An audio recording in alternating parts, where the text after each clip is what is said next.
Hello and welcome to the Robbies Podcast, your destination for in-depth discussion and analysis of the Premier League and the Champions League. I'm Robbie Mustoe, he's Robbie Earle, and we break down week 35 of this Premier League season. And here are the headlines. Manchester City continue great late season form, beating Leeds 2-1. Arsenal keep their title hopes alive at St James's Park, beating Newcastle United 2-0. Manchester United lose to West Ham 1-0 after terrible goalkeeping mistake from David De Gea. Liverpool climb into 5th and remain right outside the top 4, beating Brentford 1-0. Spurs and Wolves win, plus Chelsea get their first points under Frank Lampard. That's what we've got coming up in today's episode. All right, Mr. Mustoe, and a slightly condensed weekend of Premier League football. Just remember the Premier League is coming to the US this summer. Get ready for the first ever Premier League pre-season tournament with 6 clubs in 5 East Coast cities.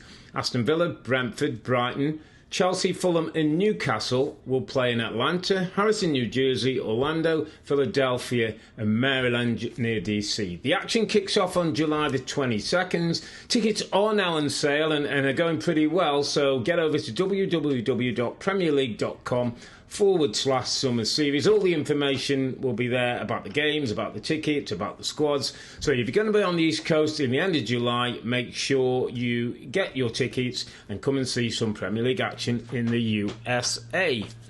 Okay, my friend, let's talk about Premier League action in the Premier League, which was happening at the Etihad. As Manchester City, wanting to put a 4-point gap at the top of the table, were facing Leeds United. Newly appointed Sam Allardyce in charge of Leeds for the first time. So everybody was, I think, intrigued to see what Leeds would come out, how he'd set Leeds up on the basis that he'd said a couple of days ago, Rob, no manager is better than me in this job. No manager knows more than me. So how did he fare? What did you think? I mean, I've got to be honest, I've probably got more notes about Leeds than I have about Man City in this game. I think Man City did what they did, got the goals. Obviously, the Holland penalty situation is maybe for discussion, but I kind of felt there was a bit more on Leeds in this story. Go on then, you start. You start off on Leeds. You've got all those notes, you get cracking. Well, I'll start with the big words and Big Sam and back in Premier League football. And I think if I was a Leeds fan, seeing what I saw, and listen, Man City were 2-0 up. The penalty was missed by Gundogan, who was on 2 goals already, so it would have been a hat-trick. We've seen that Pep wasn't happy. Rodrigo comes on and get a goal. And I'm thinking, Rob, I'm a Leeds fan, this should have happened a month ago. Yeah. To give us a real chance, this should have happened a month ago, mate, because I saw... Listen, there was bits, there was signs, there was a bit more structure, there was an extra man in midfield to deploy people playing through you. There was a little bit of counter-attack at times. It broke down, but you could see what they were trying. I just felt as though he's made a little mark already, the big guy. Little huddle at the end of with the players, a little connection with the fans as they walked off. I just felt like, you know what, at day one, Rob, and we always knew Man City was going to be the most difficult. They've got tough games coming up. Yeah. But, I thought he left a little mark and I think there's a little bit of hope for this team, to the point where if they can get home to Spurs on the last day of the season, Sam Allardyce has got a win. We could have a game, my friend. We could have a bit of drama on the last day. Yeah, I mean, the reality is that's an incredibly difficult first game for any club, any manager to go into Man City, the hardest game of the season, the champions, the favourites to do it again. So it's really, really difficult. They have got, and this is what we said all along, they've got difficult matches. Newcastle next. Then West Ham away. Yeah. That might be different. If West Ham is safe at that point, that might be different. And then Spurs home on the last game. I'll tell you what I thought, Robin. It's similar to you. I mean, the penalty goes in, it's 3-0. I mean, it's such a hard game. It's understandable. What I did like, and you know me, mate, I'm when a game kicks off, I'm looking at all the tactical side of things. Who's doing what are they doing? What are they doing differently? What are they doing, trying to do, Leeds, to stop Man City? Some clubs do a lot, some don't when I watch them. Now, this is how they try to do it. And fair play, because I'll tell you what, if I was in a similar situation, I think I'd do it similarly. They put Mark Roca and Weston McKennie. Yeah. You know, we talk about City, Rob, when when it was Gundogan on his own in midfield, which allowed Alvarez and KDB. We talk about this a lot. The 2-8. The 2-8 allows them to go really, really high, and they're an absolute menace and a nuisance. I would be tempted to put men on them as well. They did. Mark Roca, Weston McKennie. If you look back, Rob, they followed them into the back four, and I'm like, it's awkward and unorthodox, and there's a lot of men back there, but it stops those guys. But it's like this blueprint from Pep is like, well, if you do that, then we know where's the space going to be, because you said it before the game, Rob, about the wide areas. Harrison was going to run up and down, Gnonto was going to run up and down. So the space, really, if you've got midfield players going deep, is kind of further back. And who's there? Ilkay Gundogan. So the goals come from Gundogan being in position where we don't really worry about him. We got Kevin De Bruyne to worry about. We got Julian Alvarez to worry about. These number 8s, they get really, really high in support of the striker Erling Haaland.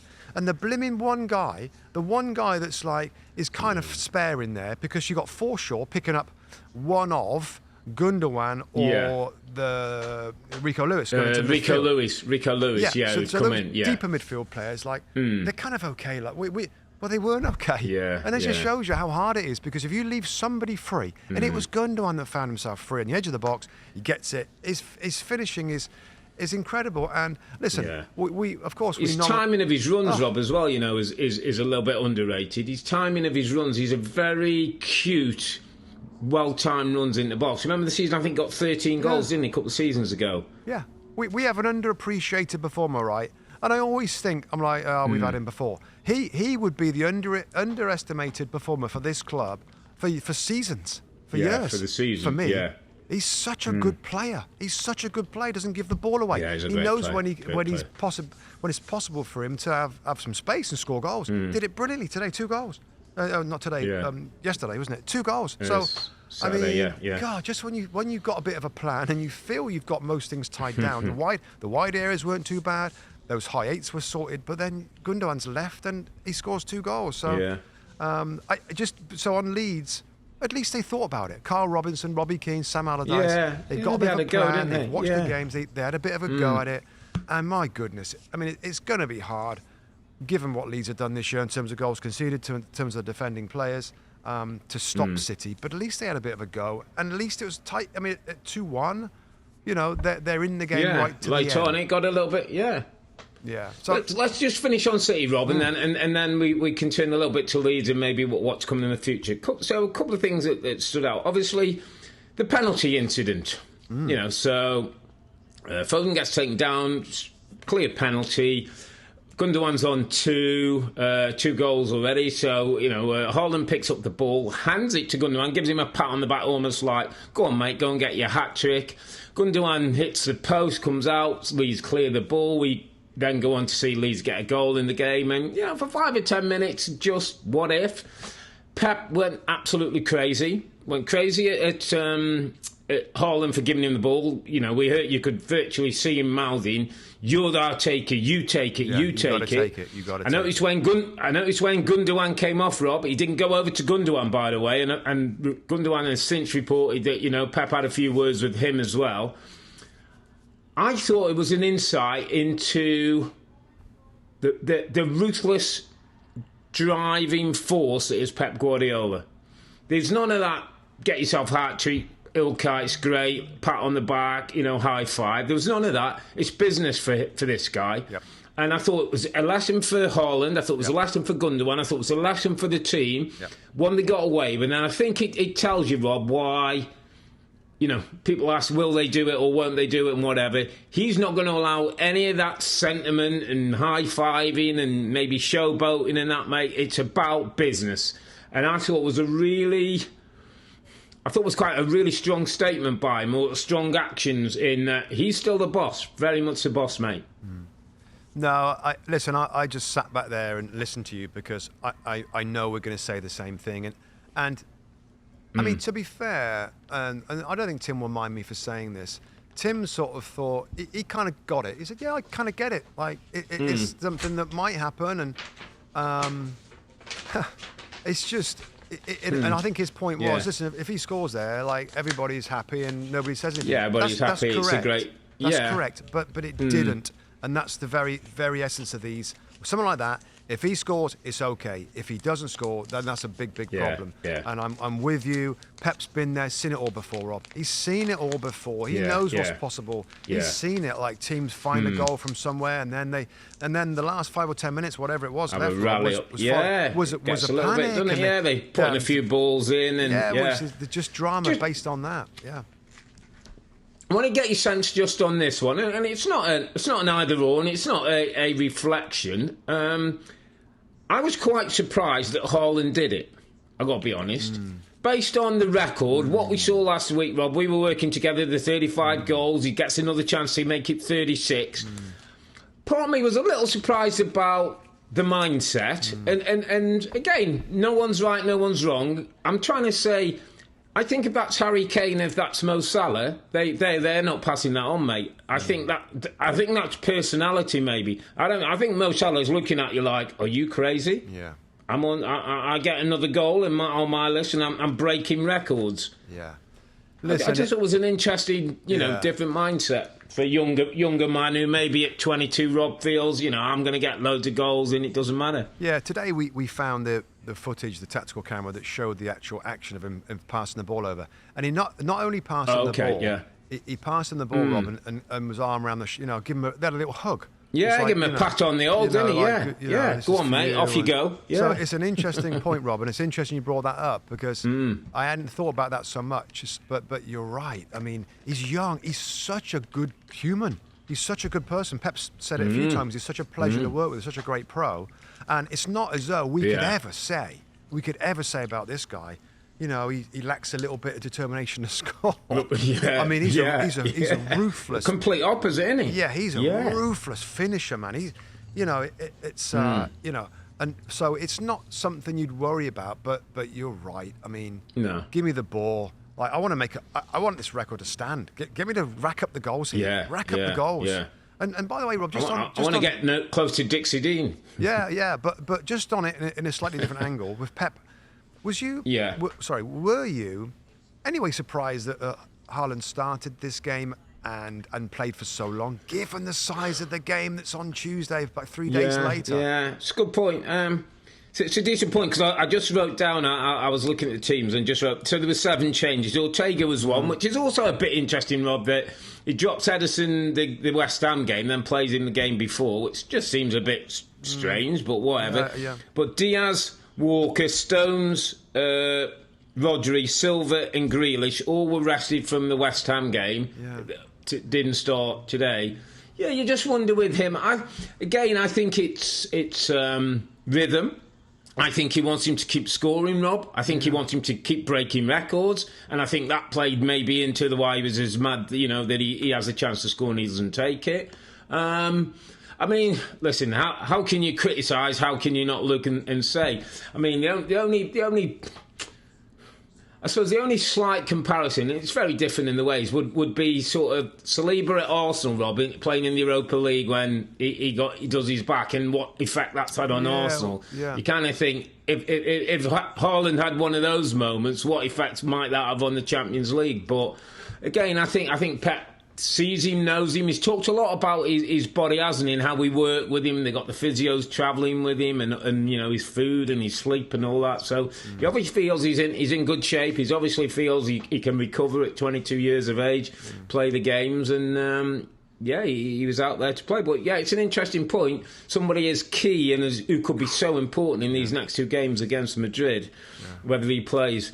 Just moving on to Leeds, Rob, because again, a couple of little interesting ones for me. So interesting that Robles came in for Meslier, which I think we talked about, and I certainly mentioned. I thought Meslier had gone a little bit, and I think that's one of those, Rob, where I was thinking about this. I think it's a much easier decision for Sam coming in than maybe a manager who's worked with Meslier over the time. You think he's a good lad, and he's a good young lad, and I don't want to crush him. Where Sam's coming in and going, I've seen what's happening. You're a young lad, you've got great potential, but right now, you need to sit and we'll get somebody in with a bit of experience. So I thought that was an interesting one. Forshaw coming into midfield was different, just to give him a bit more legs and a bit more physicality in there, because I think that's been missing in the midfield. And then Bamford, Rob, is the other one I want to just go with. Bamford and Rodrigo. Right now, if I'm looking at things, and we both watch enough of football, we've seen enough of Leeds recently. Patrick Bamford looks to me like he's struggling a little bit physically with his body, not quite running as well and fluid movement, and he looks a little bit mentally, Rob, like it could be affecting him. Not shocked, because that would be the wrong word and that'd be too critical, but not sure he's quite enjoying this pressure time. I just wonder, Rodrigo's an experienced, very clever box finisher. I think that's 12 Premier League goals for him now this season. Just wonder if what the thought process with Sam might be with those two. Well, okay. Because everywhere he survived, Rob, he's had a goal scorer. So just quickly, everywhere he survived, he's generally gone to a goal scorer who's got a run of 4 or 5 games that have got him out of trouble. Well, he's talked about him straight away from day one, interview one. I think he said that we've got to get Patrick Bamford scoring. So I think if he looks at his numbers and his stats of seasons gone by, etc., then it's obvious that Patrick Bamford is a big reason for their success. A couple of years ago, he's had a difficult season with injuries and stuff. So I understand the initial thought there. I'm pretty sure it's 2 or 3 weekends ago where I said, I can't believe Rodrigo didn't start. He had a good game, one game before, then he was left on the bench. Bamford was playing up front. I'm like, you've got to play Rodrigo. He's fit, he's hungry, he's a top goal scorer, he's got great heart, he runs his socks off. I mean, I just think it's a no. Now, again, I understand Big Sam, but sure, I wonder if already he said, Rodrigo's got to play. I mean, just has got to play. He's got to play. And Bamford, whether you think, you know what, we need goals, and you keep him in because of that, and you find another place for Rodrigo on the side, okay, I'm all right with that. But if it's one or the other, it's got to be Rodrigo. One other position, Rob, that I thought was interesting, and we know what the problems with Leeds United has been defence. Robin Koch, he's played all the games. Big Sam comes in on the bench, out the side. Now, I made a point of that, Rob, before the game, saying, well, that's, of all the changes, Rob Leslie he knew from working with him at Everton. And Tim said, Rob Leslie's got a brilliant kick, a long kick, he's accurate, experienced guy, was at Everton. Yeah. That's an understandable change. Robin Koch was also a big call. You got a fullback playing at centre-back in Rasmus Christensen next to Max Verber. But Stephen Warnock in commentary it was working for us that day. And he said that he'd heard that Robin Koch had got a little niggle and had dropped to the bench. So... we should watch that. That'll be interesting to see then, won't we? Whether it is a niggle or whether, I mean, if you've got a niggle, just you don't get changed. You don't get on the bench. So I don't know. I would think it looks like a tactical change, but just to keep an eye on that one. That maybe it's not. Maybe he's got a little niggle. In just terms of things that Sam is changing for this Leeds team going forward. But no, I like the connection at the end. There's reason for optimism. I think you started out with a point. I've got at the bottom of my list here. Gracia / Allardyce, that decision at the time, and Sam has hinted at it numerous times. He hoped he would have got the job earlier. He wanted to take this job. And there was some reports, wasn't there, Rob, that they like a month before that there was like a little bit of contact and they couldn't kind of take it any further and they wanted to give Gracia a bit of time. But I think there's a few reports suggesting that like a month ago, initially the call was out, and they were feeling him out then. Well, that's not what Sam said. Sam said it was asked a question in his press. He said it was one of the papers. Sam said it took me 2 seconds to say yes, and the guy said if it had come a month ago, he said, well, if I said yes in 2 seconds, you give me more time, I'm going to say yes even quicker. So I think he was always jumping on this. Sam knows the size of this football club, knows what Leeds United means in English football. It's a giant of a club, and he would have jumped on it. And maybe, just maybe, that Victor Orta stopped it before, and he, of course, this time, Radrazini, the owner, said, no, we are making this change, and he left the club. So, no, it was valiant, but bigger tests, and more winnable tests ahead for Leeds United. But no, Man City keep going, mate. They keep another victory, another 3 points. Yeah, I think 10 straight wins, isn't it? 10 straight wins in the Premier League. Yeah, so it's incredible. All right. Okay, mate, let's move it on. Let's move it to St James's Park, because obviously that game had a bearing on this one. Second and third, probably two of the surprise teams in the league, we'd have to say. Yeah. Arsenal's, going so well at top and just having that little blip. Newcastle, from where they've come from, incredible form under Eddie Howe. First of all, my top line on this, Rob, was, what a great game, by the way. What a great game of football. It was one. these very few games now, and listen, we're well out of playing that. You kind of, I miss it. I don't really miss it. I've had my time, and we're now in the media, and we're doing things. That's one of them where you miss it today. Yeah. It was all going on, wasn't it? There was good football, there was a great atmosphere, there was niggle, there was a bit of bite, there was a bit of having to control yourself, there was moments to win the game. All that stuff is what you can never be replicated in anything else you do compared to Premier League football. We don't get a ton of time to talk about it at half-time, Rob, in our shows because there's so much going on. But I think I even said, like, my first comment was, I wish I was there. I wish I was there today. I mean, we get a lovely lot of pictures, different angles all the time in our studio. And the blooming flags, black and white flags around St James's before. I mean, it was electric. And Peter Drury comes on and said, it's so electric in here. So, atmosphere, anticipation, pace of the game, quality of the game. And I got it wrong. Before the game, I said, this is it. This is it. This is a defining game for Arsenal. And given this matchup right now, and given that Arsenal are not at full strength defensively with, Saliba and stuff, and the way that Newcastle are now, the way that they're playing, the energy, the power that they've got, I thought that they would outrun, out-physical, out-power Arsenal. Now, and that's what I said. And I said, this is where it's going to stop for Arsenal. I'm in some ways, I'm absolutely fine with being proved wrong because I didn't see a 2-0 victory for Arsenal Football Club. My goodness. And I got to say, they both played their own games. So, Newcastle did for the most part, not all, for the most part, out-physical Arsenal. Duels, 50-50s, particularly first half.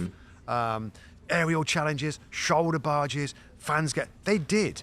But Arsenal did their thing. And Arsenal's thing, as we've said all along, is the football. And we said on the last pod, Rob, their football's got to be perfect. And it went far off. Their football, Right from the first, they started playing out and they were brave on the ball. They passed the ball really well. They got it through to the players that were going to, particularly Martinelli, I said before the game, that's the matchups with Dan Burn and Trippier against Saka and Martinelli. They've got an advantage there, and I thought the advantage was in other areas for Newcastle with their physicality. One more point, Rob. I'll just let you jump back in.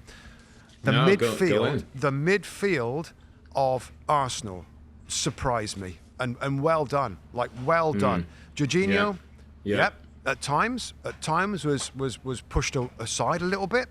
But he did what he does well. He got on the ball. He used it really, really well. He keeps possession. Zinchenko aided at times. You got the other two players, Martin Odegaard. Talk about flipping step up as a captain, scoring the goal. A little bit against the run of play, but was brilliant throughout. He's sliding, making assisting balls.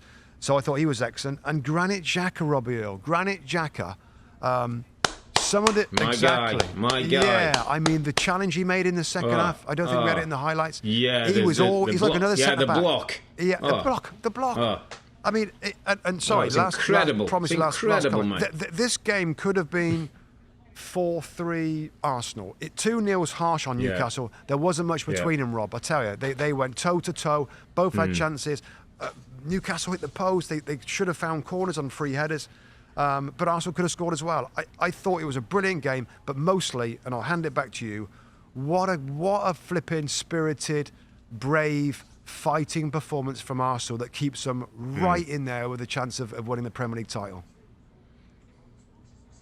Well, couldn't agree more. I'm going to start off with the guy in charge, by the way, who deserves a ton of credit, Mikel Arteta, mate.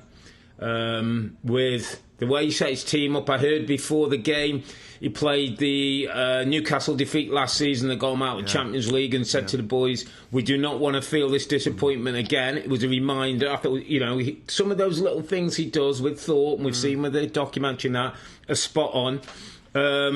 I thought, Robin, and I thought, Newcastle started well, obviously hit the post, came with that fire, intensity, atmosphere, the whole thing. Yeah. I thought it was one of the most mature, grown-up Arsenal performances I can remember this season. Yep. And I think that it was one of those days, Rob, that this is a day of learning. This is a good day for Arsenal if they win the title or not. Yeah. This was a test. This was a test of character, was a test of personality, was a test of your football, was a test of your nerve, was a test of your edge. I love Granit Xhaka today. I absolutely loved him. And I tell you why I loved him, because he had what's the word? I wrote a word. He had an anger about him, Rob. He had an anger, but it was also like a contained confidence. It was like he wasn't going to go to the red card today. He wasn't going to go quite that far, but he stood up for himself. He stood up for his team. He stood up for his teammates. He battled when he needed to battle. He played football when he had to play football. I thought Jorginho was a little magician in there, Rob. Not just his football. I thought once or twice he knew how to take a touch into the opposition so he get fouled, so the games get stopped. So he'd rub his ankle for 3 seconds and then get up and hobble and slow the pace down, stop the intensity. I thought his passing, I thought there was spells, and I was watching the game, and if I was in the studio, I would have... The amount of times, Rob, his arms were instructing, bringing the back four up, getting people to pass out the back. Get it. He was instructing Gabriel and Kivior, and I just thought he was spot on that. And then I heard a lovely phrase one of the players said after, about Jorginho being in the team and, him sitting at the base and making you play. And one of the guys said, I don't know who said, he turns slower than the Titanic. So they said, we just have to make sure we keep him away from icebergs in midfield. Yeah. I thought it was a brilliant way of saying how important this guy was. Yeah. I thought he was spot on. I tell you what, Odegaard as a captain, I thought stood up. I tell you what I loved quietly again. I loved the nasty little Jesus, by the way. He was having it with Trippier. He was chasing back. He was doubling up at times on Isaac. I loved his little chirpiness. He's won them, Rob. This is a big game. He was on it. And I'm also going to go for my underappreciated performer of the week, Robbie Mustoe. And I'm going to chuck him right out there early. Jakub Kivior, my friend. Oh, yeah, the centre-back. He could have had a bad start with the handball. That could have been the penalty, and it looks like it brushes off his knee or whatever. So I think fortunately I think we got to the right decision. No drama, Rob. Go to Newcastle in that atmosphere, with that forward line, with that kind of type of game, with very little Premier League experience. I think he's made 4 appearances, all competitions, Europa mainly, where we've seen him play. I think, people have asked, why hasn't he come in? We know the Saliba situation, the holding. He looks calm, Rob. He looks composed. Again, no massive dramas, no massive mistakes. I wouldn't say he's been brilliant. He hasn't caught my eye but I just think to not say anything about him is like a compliment. Yeah. To say that actually didn't really notice him, didn't do anything. You're up against Isaac on one side and Callum Wilson, who know the way around, the physical, good players, Rob. I just think sneaky good little signing who might be sneaky good for the future. 23 years of age, Rob. 23 years of age. 23 years of age. Good shout. Polish international. Only going to get better. Showing that he can handle this level in 2 very important games. It's his first 2 Premier League starts, the last 2 matches. So well done him. Yeah, it's a good shout. It's a good shout. I didn't think about him, but I think you're right. If he's not standing out as being awkward and difficult and not playing well and struggling, then that might be expected. But when he fits in there and does a pretty good job against look at the Newcastle's attack. And they did have chances. This wasn't a perfect Arsenal performance. Yeah, of course it wasn't. They could have conceded more goals in it. But just, I think it's a great shout on Jorginho. Again, you look at it and you think, God, can he handle Joelinton running through midfield? Yeah. Can he stick with Joe Willock when he runs through midfield? Because he's the last line of defence in the midfield. So, no, really, really good. And Jesus is an interesting one as well. So, you know what? When we shake it all down, Rob, right? And maybe it's easier to chase, right, than be chased at the top of the Premier League title. And maybe the pressure got to them in some circumstances. But the main thing is, Rob, I think I said it after the Man City game. I want to see Arsenal get back on track. Don't peter this season away. Don't peter it away. Look back on it as a blip. And not that they've finished off the season, totally yet, but they can look back and see those 3 games of Liverpool, West Ham, and Southampton with some sort of regret. And that's okay. As a team that's learning, it's okay to have regrets. Like, what if we could have found this kind of durability or mindset to win 2 of those 3, then it might be a little bit different. But I'm I guess I'm not proud of them, but I'm pleased to see that they've got the spirit to turn it around after those games. I mean, that is some result. To go to St James's with that flipping atmosphere was incredible. Was something else. So what a game! What I mean, we watched flipping hundreds of games, well, like nearly 380 games, probably, and there isn't many that feel special, and that one felt special. Peter Jury, our guys Graham and Lee in commentary. I mean, I was just jealous I wasn't there because we get a fraction of the time to talk. It's like, God, I've got so much to say. And it's nice to have this podcast. It's kind of the reason we started this podcast. So we can talk. Just so we've got more time to get out what we really think. And brilliant game, 2 great sides, great stories. Well done, Arsenal, though. What a result that is. Well done. Yeah, absolutely. And I think the biggest thing, Rob, just is the point you went to. Like, they went there and they played their football. They had to fight. They had to scrap. They went toe-to-toe. But they did. Their football got them through in the end, Rob.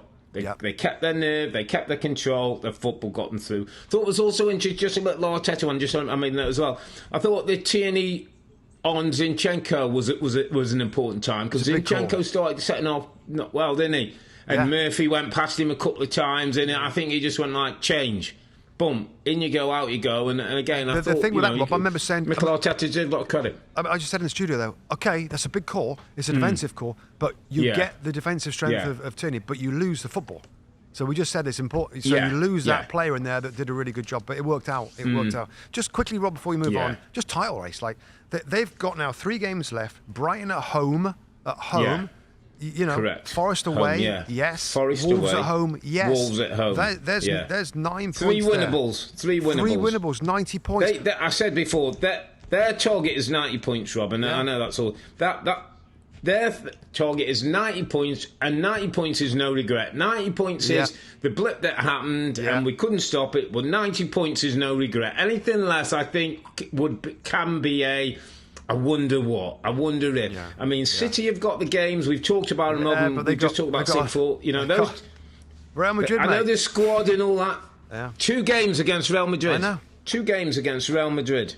Yeah. Could change a lot of things. That influences the league games in and around it a lot. We've seen that almost every season. It affects the result. So I love it. I love it. That's going to keep the title race hopefully going right to the end. The race isn't done, my friend. No, it's not. The race, I think we'll breathe a little bit better. Yeah. The race isn't done. The race for European places is hotting up as well, my friend. Underneath the top three at the moment, if we think that Newcastle are going to get there. Manchester United looking to increase their lead to 4 points above Liverpool. Liverpool in a great run of form, winning games for fun at the moment, but didn't go to plan for Ten Hag. Manchester United at London Stadium. West Ham get a very important 1-0 win. 3 massive points, Rob, that takes them to 37. Listen, I know mathematically, but that's pretty much safe. I think so. Man United, though, my friend, little worrying. Yeah, worrying. They're limping. They're metaphorically, they're limping over this line, this end of season line. And in some ways, you get it. Like Thursday, they've had a ton of games, more than anybody else, I think, in European football. Yeah. They had a bit of a beating against Brighton, really, on Thursday. They got a turnaround again. Another away game at West Ham United. They've lost again. Their away form is really, really disappointing. Yeah. And maybe we saw that, Rob, a little bit. I looked at the last 5 minutes of the first half in this game, and United started brightly enough. They had a couple of shots that flashed by. They had a quite a bright start. But then, of course, they concede the goal from Benrahma, and a really, I mean, it's just a mistake from David De Gea. It's just a mistake. And it's a horrible moment, isn't it? It's horrible. But the last 5 minutes, isn't it? The last 5 minutes of the first half, Rob, Manchester United were literally walking. They just looked tired. They looked flat. I didn't recognise Manchester United today. I didn't recognise them. I remember being on here so many times saying I really like watching them. Great width, move the ball quickly. Eriksen and Bruno combining. You know, he switched the team around today, which, they have a lot of games. Valverde starts again as a number 8. I looked at closely his position. He was playing in midfield, running forward, had no influence on the game. Bruno's out on the left wing. Eriksen struggled for real influence in this game. I didn't recognise any of the patterns. Couldn't get Rashford in the game. They couldn't. No. I mean, Rashford was coming deep. It just turned into a chaotic performance of individuals, and it just totally away from what I've really enjoyed. And I thought we broke away, Rob, from Man United being good one week, not good the next week. What I did say, and I'll let you come in a second, is that they got a week now to take a breath. They got Wolves at home next weekend. They've had a ton of games, and I get that. But then they're still advantaged for the top 4 race, but they can't afford any more. They can't afford any more losses. No. Oh, so they're gonna blow it. Well, the good thing for them, Rob, 3 of the last 4 at home. So Wolves, Chelsea, Fulham at home, and then they go away to Bournemouth. But as you say, a little bit out of sports on. It was the same thing I wrote. Like a lot of those patterns of play, that the cohesion all looked like. Times, Rob, I just saw like a group of players stuck in the middle of the pitch, and they were just trying to play little pitty patty through the eye of the needle. Where's I was that come like, from? really? That's going back like seasons. So a couple of bigger picture things, and again, I don't want to go on the overcritical or like this, he's in this isn't, but got me thinking. The De Gea situation's interesting because his contract's up. We know Ten Hag wants to play out the back. Maybe De Gea's not great with his feet. No, he's not. Are they going to give him a long-term contract, Rob, and stay with him? Or, does he look at it and say, what a brilliant servant he's been, doesn't quite fit the way I've got, like City did with Alisson. I mean, Joe Hart was out the door with Ederson, Alisson came in, didn't he? We had Karius and the likes. Ten Hag has said he wants to keep him, Rob. Just FYI, like just recently. Okay. And they're negotiating the contracts. It's an interesting call. Yeah, it is an interesting so call. It got me thinking, Rob, and it was just like, it's a bit of a 2 Robbies. Like I was looking in my head because I went back and read a couple of things that Ten Hag had said this week about how Champions League football's important to this football club, how we got to be testing ourselves against the best. We've got to be in there. The money, Rob, alone. Yeah. The takeover stuff is a bit of an issue at the moment because we don't know who it's going to be. We don't know what it's going to be. We don't know is he going to get money during the window? There's a lot to sort out. But then, Rob, I heard 1 or 2 people talking and was saying, the De Gea's a big call. He goes either way, and I think you can make arguments for either way if he's a De Gea guy. But then somebody said, let's go through the group. Malacia, is he really for Manchester United's future? If he was a yes or no. Dalot, Wan-Bissaka, are they what you want in those full-back positions? Sabitzer, Lindelof, Fred, Maguire, McTominay. That's 8 players, Rob, in the squad. You've got some young players. You've got Sancho's form might pick up. You've got Garnacho signing a new contract. And, we've got some bits and some things. But these sort of 1, 2, 3, 4, 5, 6, 7, 8, 9. There's 9 players there, mate. That's 9 players. That's nearly half your squad. What, there's like... Are they... Yeah. It's like, all right. Malacia's all right. Are you sure? Tommy's all right. Yeah. Well, Fred, you can't change that many. Are they the guys? And you can't do it all. No, I know. So some might be priorities and not. But maybe that's where this group are, Rob, in terms of, when we go down City's group, when you go down Chelsea's group even, and I know Chelsea aren't performing, but in terms of quality and where people have played, you would say some of those squads seem deeper than what Manchester United's are. Well, we know that Den Hag is a talented coach, Rob. So I think he you'd fancy him to produce a team, even if some of the players aren't what you might expect for United's quality. And not all that. Yeah, he'll get the system right that will work to get the best of him. But he can't. Yeah. He has got to improve it. And he said, one of my notes I wrote for the game, he said, Man United are one of the biggest clubs in the world. Funds are needed to compete for the biggest trophies. Funds are needed to compete for the biggest trophies. And you just listed a lot of players there, Rob, that are okay squad players, but funds are needed. And this whole takeover is I mean, I know Man United fans are incredibly frustrated right now. Sell. If you're going to sell it, please, quickly, because the manager, the new owner, wants to figure out a plan really quickly. Don't leave it. Well, they are leaving it. And I get the frustration there. It's a problem, mate. Yeah, it's like, gosh, like, you're going to make a ton of money out of this. You're going to make big numbers out of selling this football club without putting, with not maximum investment, not maximum desire, demand, expectation to win. The stadium's been left alone. Don't bleed it for the last few hundred, whatever it is, or a couple of million or whatever it is. And I get they're businessmen, they want to make as much money as possible, but it's hurting the football club. And the quicker they agree this. I mean, what are we on, third round? Is there a fourth round of bids? So that's not helping. And Ten Hag said it, and he's not the sort to sort of moan about stuff, but he said funds are needed to compete for the biggest trophies. He's absolutely right. They can't keep doing it week in or Thursday to Sunday and expect to win all the games. So, worrying signs, mate. I can't, again, this league, I mean, it's only a couple of weeks ago we're saying, Liverpool, great, but it's too little too late. I mean, they need a collapse. Well, 2 losses out of 2 for United. Don't collapse anymore. That's all I'd say. But no. What a game, and fair play. And just on the underappreciated, Rob, I'm going to switch because I struggle a little bit to big and underappreciated for this midweek. There wasn't that many games, and I'll tell you, I really enjoyed today, and I've enjoyed his performances before.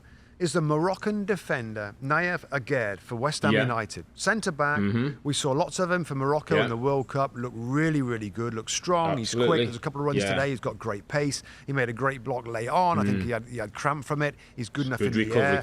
He's a good signing for West Ham. He's a good signing. And excellent. For those, I'm sure the West Ham fans appreciate him, Rob. The West Ham fans know their football. They know that the manager wants him in the side. He was one of those 3, wasn't it? Souček, Rice and Aguerd that had a illness for the last game away at Man City. And they were all recovered. They were lucky enough to recover for this game. Yeah. And miraculous recovery. And they all had good games. To be fair. Rice, Souček. All did, But again, it's just a sneaky one. Just a little one to keep an eye on. Next time people neutrals are watching West Ham, just watch him. Don't watch the ball all the time. And watching football. My dad used to tell me this when I was a kid. Like, don't follow the ball. It's so easy to follow the ball. Have a look at others. Have a look at defenders, where they're going, where they're moving. And he's one of those. Again, just watch what he does and watch how he anticipates. He's quick. He's aggressive. He's got a good temperament. I kind of like him. I think he's 27 years of age, so he's not a young'un. That's right. He's been playing in French football. But he's got good pace, Rob. Nice left foot. He can pass off his left foot. I did a little breakdown on him a few weeks when we did one of those deeper dives into players. And like he can play. And it's a big win. And you know what? We deserve to give a bit of credit to David Moyes as well, mate, because we've talked about him, and is he the right man for the job? And that 37 points just gives them the cushion now. 7-point gap to the other 5 teams down there who are on 30 points. They can settle into and look forward to the Europa Conference League semi-final now against AZ Alkmaar. And it was interesting, and I thought you made a good point. David Moyes, he said, just as we're coming to this end of the season where normally, players are tiring, he says he's got players coming into form. He talked about Souček, Rice and Paquetá. Said the balance is starting to come between those 3 and that they all can do a bit different and they're quality players. He talked about Mikel Antonio, starting to be dangerous, get goals. Yeah, he looks good again. Aguerd, he said, a bit of energy, Kera and Aguerd, sort of getting used to the Premier League. Creswell comes in. There's a lot of players who are kind of coming into a bit of form, Rob. This Bowen, is a real threat and a menace, and his energy and his drive. So, look forward to that semi-final now again at Alkmaar. It'd be brilliant if they can make it to a final and win a trophy. And again, David Moyes just deserves a bit of credit, mate, because whenever we're all thinking, he gets his head down, he gets his team right. Some of his players have illness and don't play, and then they're fine for the other game, and he gets his 3 points, and he does what he needs to do, mate. So, well done, David Moyes. Well done, David Moyes. Let's talk. Let's move on to Anfield, my friend, where Liverpool are on good run of form, one of the best runs of form since the start of the season. I think 6 straight wins now for Jurgen Klopp and his men. I mean, this is very much, I think, work for next season. We've talked about Trent's position in the new system and, maybe figuring out what the best front 3 is. Quite interesting that it was a slightly different position for Cody Gakpo, Rob, in a slightly different role and getting 4 attacking players in the squad, which was a different look. But again, I actually thought this was a good game. I thought Brentford are dangerous. There's a threat in that Brentford team that continues to be. Liverpool had to defend well, as Jurgen Klopp talked about. It was a pretty even game. And again, we have to mention Mo Salah as well, Rob, because he's another. 30 goals, all competitions again. I think that's 3 straight years. Up there, I think he's now third 168 goals for Liverpool. That's joint fifth with Steven Gerrard already. I mean, his numbers are incredible. His drive and his finishing and his hunger is incredible. And just feel like we're starting another revolution with Jurgen Klopp. Feels like changes are coming, but with system, maybe with some players, and we'll see how that looks in the summer. But looks like he's rejuvenated, Rob. He talked about enjoying coaching, enjoying training again, and enjoying working back with the players. Like fire's got back in his belly.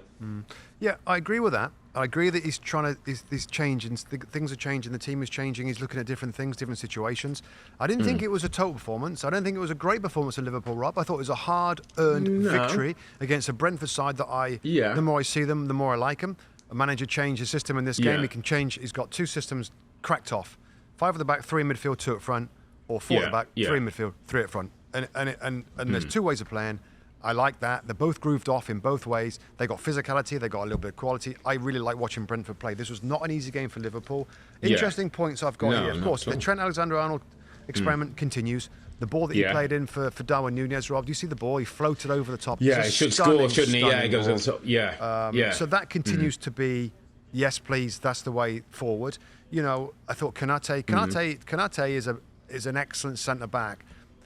I expect great things out of him, actually. I expect he seems to be a little injured. There's a little bit of inconsistencies. But he's getting used to shoving over to the right-hand side a little bit more. And the Toti Gakpo, Rob, I'll tell you what, now, I don't know whether, well, maybe I'm doing him a disservice. I don't know whether he's a 25 goals a game striker, but I kind of like the midfield role as a number 8, as getting forward, as being there.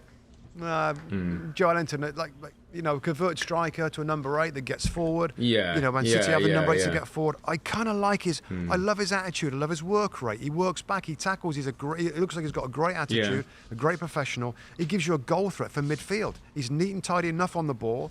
He's conscientious enough to defend and to track back and help out a little bit. So, when we thought about that midfield, right? And to be fair to Jurgen Klopp, he knows he needs help in there, but maybe not as much help as what we thought. If you can get a playmaker like Trent, could save him tens of millions in that passing ability. Hundreds of millions. And you have Toti Gakpo as a number 8, as an attacking midfield player. If that's the way they're going to go with Trent moving in there, because then you can push on your attacking midfield players, your number 8s as we call them. And if he can be one of those, and they buy another one, you've still got Curtis Jones, you've still got Harvey Elliott, you've still got probably Henderson to add support. So, in a midfield that you might be looking for 2 or 3, you might not be looking for 2 or 3. You might be looking for 1 or 2. Just given what he's changing. Well, maybe finance will dictate that as well, Rob. It's interesting, but maybe finances might dictate what you can do and at what level you can do. So, it's an interesting shout. But it wasn't by any means an easy result. It's a Brentford team that have earned respect, I think, over the last couple of seasons. You play Brentford, you're in for a game. And I tell you what, Rob, and I'm just going to throw it out there, because I was my underappreciated performer of the week this week. I was going to go for Ivan Toney, but apparently we've had him early in the season. I just thought, Rob, his centre forward play is a slight tip to the old centre forward who can play central, put balls in the box across. But he's smart, Rob. He can go deep and link the play a bit like Kane. He's clever with his layoffs into runners in midfield. He was a lovely back heel where he appreciates, he can play in a 2, he can play single. He's one of them, Rob. He's 27 years of age. He's got 20 plus. 27, 20 Premier League goals. He's had a difficult time coming through the ranks. He was on loan at lots of clubs. Went to Newcastle early, didn't work out. Went to Brentford in the Championship, scored goals for them, came up, was one of them. People weren't sure. I tell you right now, Rob, if someone's looking, I know he's got this betting charge that sits over him, and we'll have to wait and see how that all plays out in the summer, because it's a difficult one. But, England international now, Rob. And Brentford fans won't like me saying this, but there's a few bigger clubs that could do with an Ivan Toney. Absolutely do with an Ivan Toney, my friend. Yeah, interesting. I know you weren't working this weekend, Rob, so I know you love it, like I love it, but I bet you didn't listen to all the press conferences. The press conference of Thomas Frank said No, I didn't see it this week. So he makes this line that I'll read out. Ivan Toney would score 25 plus goals at a top 4 club. I'm convinced of it. I'm convinced of it. They would say that again. Toney would score 25 plus goals at a top 4 club. No, I'll tell you what. There's plenty of clubs in that league that would love to have a 25. This manager's saying that, and the journalist said, "It sounds like you." He said, "No. I don't want to sell him. I'm just saying how much I love him." To follow your point on, absolutely. In any of the teams, everybody's crying out for a centre forward. Now maybe he's rough and ready, Rob, and he's a bit, he's a bit mavericky, and he's aggressive, and he's a bit bolshy. And maybe some of the managers don't want that sort of personality. I don't know. I'm just trying to think of anything that would dissuade a big boy saying, this guy's doing it. He's scoring goals in the Premier League. He's an England international player. He's 27. He's right at the peak of his powers. He's brilliant at set pieces and penalties. He missed one, didn't he, the other week? He almost never misses penalties. He's a useful addition for somebody, and without trying to sell him...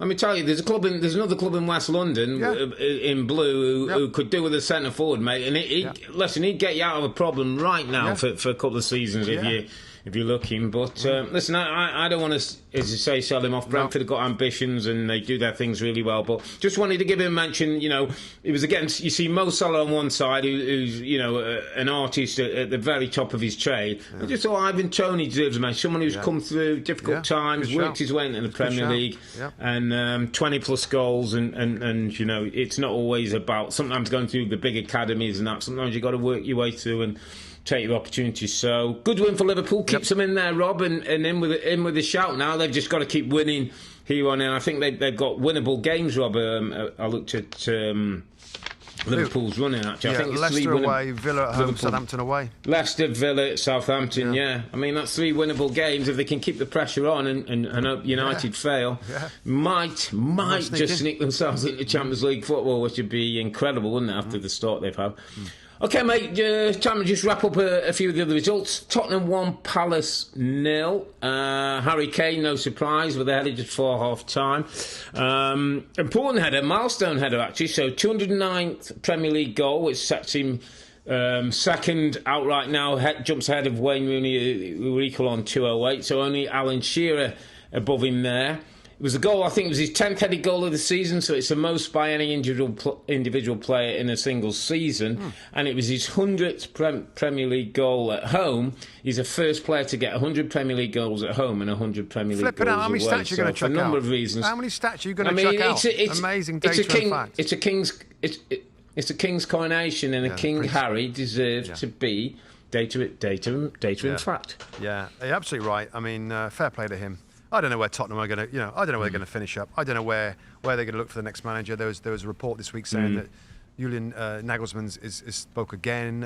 Spurs really want him. He's a number 1 pick. I don't know. Yeah. We'll see if that comes in place. But no, it's a good victory for Spurs. Ryan Mason's managing to get something out of them a little bit now. They're up to 6th place, I think, in the Premier League table. Other games, fair play to Chelsea. They got finally win a game. Finally win a game at Bournemouth for Frank Lampard. It's the first points under Frank Lampard. I didn't see much of this one. One of those windows with lots of games going on. But it was 1-1, wasn't it? Yeah, they got 1-0 up, I think, Conor Gallagher, and then 1-1. And then they went on to get the goals. I was surprised it wasn't breaking news after that. Frank's been given a 5-year contract, and he's got his first win, and how things are going at Chelsea. But great. Listen, hopefully it takes a little bit of a shadow, and maybe they can get a few more wins between now and the end of the season. Playing pretty free, but I suppose some players are playing for their careers as well, Rob. At this stage, I think there's going to be a lot of change in the summer. And Wolves won a sort of Midlands derby. Wolves 1, Aston Villa 0. Lopetegui again. I think that's something like 10 clean sheets he's had since he's taken over, which is another tip of the hat to the organisation and the experience of managers who've done it. Rob, who've got a way of the process and come into a football club and deal with the problem. Basically, we're leaking too many goals. Let's deal with it. I mean, they don't score an awful lot, but one's enough sometimes if you're keeping clean sheets. And they get the win against a decent Villa team that have continued to score under Unai Emery, can continue to go well. I'm going to chuck in, Rob. Right, just before we wrap up this podcast, I think we owe Wolves a bit of an apology. Now, I don't know if there's a ton of Wolves fans out there listening or watching our podcast. And it's sometimes the way that the broadcasts go and the way the games are organised in the UK with the TV kind of separation. I don't feel that we haven't talked about Wolves enough. We haven't analysed Wolves enough. We haven't seen them enough on our main games and our main windows. I haven't got a brilliant sense of this Wolves team over recent weeks. I haven't seen them enough, and so we haven't talked about them enough. Now we should make a little mental note, Rob, for next season. Because, by the way, congratulations, Wolves. You're going to be in the division next year. They've got 40 points. I think we've given Lopetegui a little bit of love, though, haven't we? I haven't given any detail, when he started, when he came in. Much detail. I haven't really got into. Yeah, we don't. They're not a team we see often on our big games, always. So we don't have that much research. You don't get a chance to look. We've seen Bournemouth a ton. I just feel like Wolves have been the team this year that we haven't had on our main air slots many times. And I just, if you're Wolves fans, you don't get a lot, and I just apologise for it. And maybe next year we'll take the time to try and get a little bit deeper. What's the American phrase? Do better, Mr. Mustoe. Do better. Do better. Do more time. Do more research on Wolves. Yeah, they could absolutely tweet us in saying, like, any danger, you give them some detail to Wolves. And I think you're probably right. So, funny, an odd way to end the podcast, but I just feel like we should be given more for Wolves. They're safe now. Fair play. We're going to see you next season. Give some love. We promise to give you more Lopetegui love. Let's give Lopetegui some love, mate. He's come and done a good job. It's a club with ambitions, mate. It's a club with a bit of money. It's a club with good ownership. It's a great club. Yeah. And they'll look at Aston Villa and the likes, and they'll look at teams and think that that's where we can get to as well. Good manager now. It's a good win against Villa. With the right thing. Yeah. Good win, and as you say, they've got no problems going up. Right, mate, it was the weekend of the King's coronation, but it's Manchester City who took another step towards looking the crowned Premier League champions. But Arsenal, they've not given up, mate, not just yet. Well, West Ham look to have got themselves safe, 37 points. David Moyes and his men seem to have done the job. We'll be back on Wednesday, that's May the 10th, to review the semi-finals of the Champions League, as Man City take on the mighty Madrid, and the all-Milan affair of Inter taking on AC in a fantastic Milan derby. And we'll have a quick look back at the 3 Premier League games that are happening tomorrow. It's a bank holiday in the UK, and there's a big game. Forest hosts the Saints in a must-win game for both those teams. But for now, I'm Earle. He's Mustoe, together with the two Robbies. Thanks for watching and listening. Be safe, stay healthy. God bless the King. It's a good night from me. And it's good night from him. Good night. Good night.